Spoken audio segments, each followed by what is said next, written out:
Welcome to our PLC training. Why, how, and how often? Today we're going to be talking about PLCs. We're going to be talking about the norms of collaboration, procedures, protocols, and we'll be doing an inclusion activity.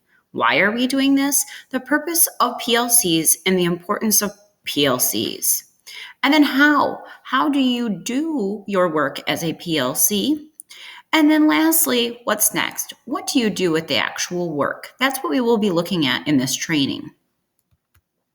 Learning objectives. So the learner will understand working agreements and propose one for their PLC. They'll summarize the norms of collaboration used by our school district and include them in their PLC meetings. They will summarize the importance of data and personalizing their own curriculum. They will understand weekly PLC requirements and schedule a meeting with their group on Google Calendar before they leave. They'll understand how to collect data to share with the PLC and create a format to display their data to peers. So first, we're going to do our inclusion activity where we're going to interact.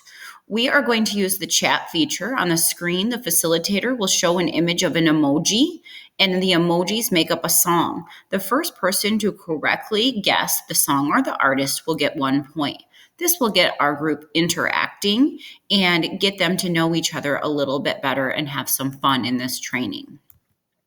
The first part is the introduction. How do you start each PLC when you are working with your professional learning community?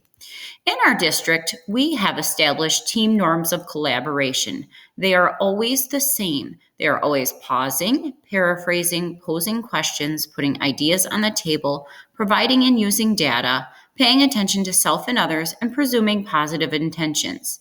These should be posted at your PLC meetings, and you should choose an area of focus for each meeting. At this point, I would have groups go to their breakout room, and they're going to select one norm to focus on today. They should introduce each other to their groups because they will be working in these breakout rooms throughout the day.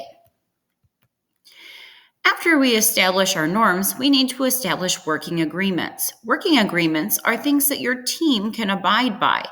Here is an example of a world language working agreement list. We're going to honor commitments, we're going to commit to whole group time, and we're going to provide authentic learning opportunities for world language students. These should be posted at each PLC members, and all members should follow these working agreements. This will help set the standard for your PLCs and help them run more smoothly and efficiently. What and why? We will talk about how you should start each PLC. First of all, what is a PLC and why is it important? It's important to define why we are doing this training. So we're going to talk about what you do in a PLC, why you do it, and what are the essential questions that you are trying to answer when you are in a PLC. After that, it's going to be a think and talk activity. So you're going to think about a working agreement you would like to suggest for your PLC. You're going to share it with the large group.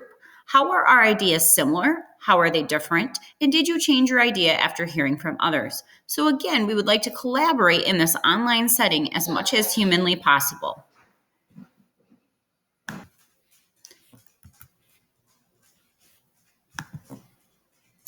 So after it is their turn to talk about what they would like to do within their PLC, we're going to talk about how exactly does our PLC work? How does it function? So first of all, what do we do for each PLC? Well, first of all, we bring data to the table. We analyze data.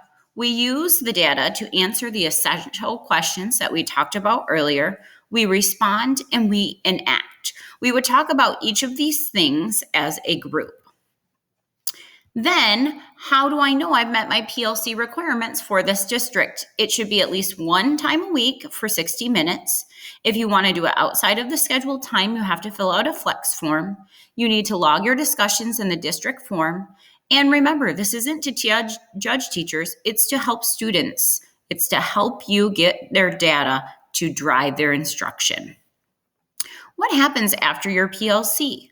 We talk about the data, but then what do we do after we talk about the data? We create personalized instruction. We engage students by giving them what they need when they need it. We will use the data to determine what we should be instructing the students. So we're going to use the data with the assessments. We're going to use the data with instruction. We're going to create extensions, and we're going to create remediations. It's important to talk about proficiency in this training. What do we determine is proficiency, and what data points do we use? Our team, if you have any questions, you can contact Eric, myself, or Michael Albert. We are all members of the Spanish PLC team in our school. We have been practicing this for a while, and we are happy to help you. I'm hopeful that all of the artifacts that you created today, your working agreements and your documents and your Google meeting that you created during this training will be used, and it was helpful for you to understand how PLCs work in our school.